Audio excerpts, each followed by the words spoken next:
Seorang remaja berusia 17 tahun di Texas, Amerika Serikat harus dirawat 10 hari di rumah sakit menggunakan alat yang menopang fungsi paru-parunya.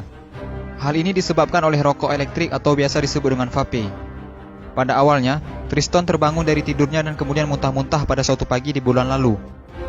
Ia juga mengalami penurunan berat badan drastis yang tidak jelas penyebabnya, demam, dan kemudian kelelahan. Remaja tersebut kemudian dilarikan ke rumah sakit. Pada awalnya dokter mengira kondisinya mirip dengan pneumonia. Namun setelah melakukan CT scan, ternyata hasilnya negatif. Kondisi Triston semakin memburuk, paru-parunya gagal berfungsi secara mendadak.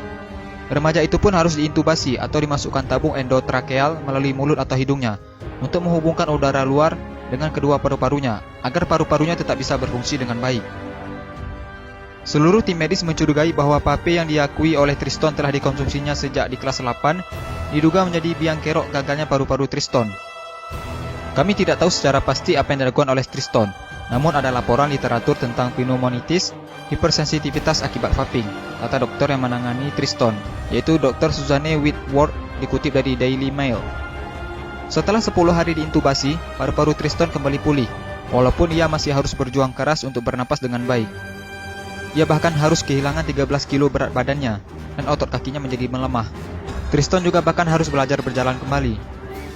Saya benar-benar diberi kesempatan kedua oleh Tuhan. Dan segera setelah saya bangun dari koma itu, saya tahu apa yang ingin saya lakukan. Saya tidak ingin mengulangi kesalahan yang sama untuk menghisap vape, kata Triston. Triston berjanji bahwa dia tidak akan nge-vape lagi dan akan menyarankan kepada teman-temannya untuk membuang vape mereka. Kenapa vape berbahaya? Kepala Badan Pengawas Obat dan Makanan atau BPOM Penny Dukito menyebutkan akan segera mengusulkan larangan penggunaan vape atau rokok elektrik. Hal ini bisa diwujudkan salah satunya melalui revisi PP nomor 109 tahun 2012.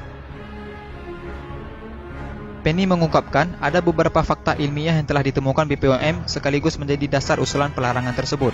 Ditemukan senyawa kimia di dalam vape mulai dari nikotin, propilen glikol, perisa logam karbonil tobacco specific nitrosamines, hingga dietilen glikol. Nikotin sangat berbahaya karena berbagai penelitian juga melihat efek nikotin terhadap otak bisa menyebabkan kanker dan kecanduan.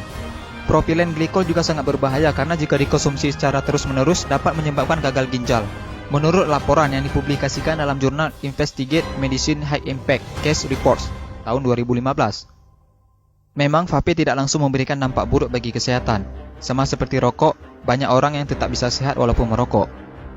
Nah, sebaiknya kita mulai menjaga kesehatan paru-paru kita dengan tidak menghisap vape atau rokok. Semoga video ini bermanfaat dan jangan lupa di-share juga sebanyak-banyaknya agar teman-teman kalian tidak ketinggalan informasi penting ini. Dan jangan lupa juga sukai Mozaik Karim lalu klik tombol ikuti lalu klik sekali lagi tombol ikuti lalu pilih lihat dahulu agar kalian tidak ketinggalan video-video menarik lainnya setiap hari. Terima kasih.